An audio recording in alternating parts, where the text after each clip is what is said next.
الشروط. المغرب عنده القدرة باش يلبي كرة الشروط من والله شو تو عندنا شعر احنا في البنية التحتية ما خلينا نقولوها الانفراستركتور سبورتيف، ومش هذاك بركة حتى البنية التحتية في البلاد، فهمتي ولا؟ من دزا متلاوي سيدي بوزيد اش قلت لك تشالي تروا نرجعوا لهم بعد. خلي كابتن الله يخلي خالد الله يهديك يا كابتن. البنية التحتية مش كرة بركة، راهو تي جي في، راهو عم تي جي في نقل بيان سور كذا وتله كذا نقل دي لي زوتوروت استادات اللي قريبة للوتله وقريبة للسبيطارات. وقالوا انه 14 ملعب في ملف المغرب. مش هذاك الموضوع كيفاش معناه استقطاب الملايين، معناه هذا هو كرة الشروط. بالنسبة لي انا المغرب قادرة باش تلبي كرة الشروط كما الاخرين، ولكن تقول لي انت لبيت، ولكن فما المنافسه شديده وشديده جدا.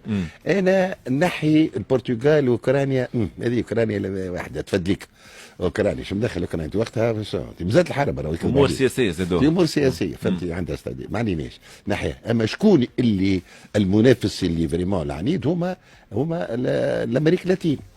خاطر انت معناها الخليج عطاوها القطر زيد يعطيوها السعوديه صعيب ياسر.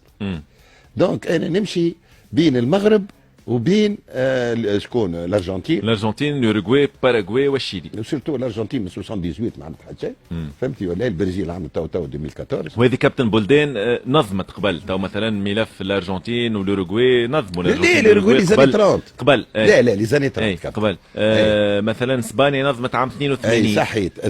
هذوما وحاجه اخرى مش تساعدهم على من الناحيه الاقتصاديه. راهو كاس العالم كابتن مش رياضي، راهو اقتصادي وراهو كذا طبعا كابتن ويدخل سياسي ويدخل العمله الصعبه. المنافسه ستبقى بين المغرب وبين الاربعه ذوما تاع الارجنتين. الجزائر ينجم ممكن يقدم ولا يخمم حتى في استضافه المونديال في الفتره القادمه، بما انه والله ينجم يقدم معناه. لا شو وقت اللي انا عندي الامكانيات وعندي كذا، وعلاش لا معلش ليه؟ الجزائر عنده الامكانيات.